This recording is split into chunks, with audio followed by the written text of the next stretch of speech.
দেখো শীত না পড়তে পড়তেই মিকোর নিচে বসতে এখন ঠান্ডা লাগে, ওই জন্য চেয়ারে উঠে বসে, খাটে উঠে বসে।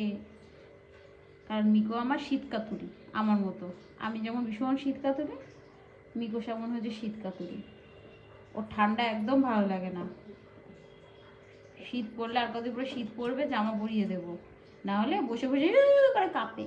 মিকো ঠান্ডা লাগে? এখনো তো ঠান্ডা পড়েনি সোনামা সেইভাবে, এখনই তোমার ঠান্ডা লাগে? হ্যাঁ, মানুষের মতো চেয়ারে উঠে বসো।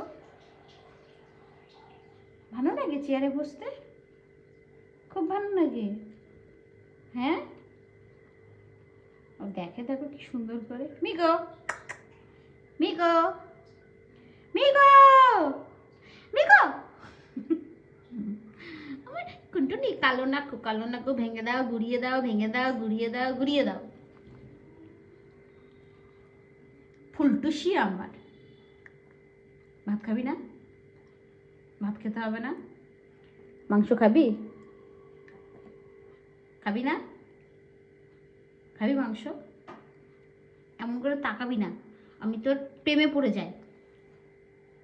তাকাচ্ছে দেখো, টুনটুনি আমার শোন মা, তোর সাথে আমার কথা নেই। তুই দুপুরে আমাকে কামড়াতে গেছিস দুষ্টু। আড়ি আড়ি করে দাও, আড়ি আড়ি আড়ি আড়ি আড়ি আড়ি আড়ি।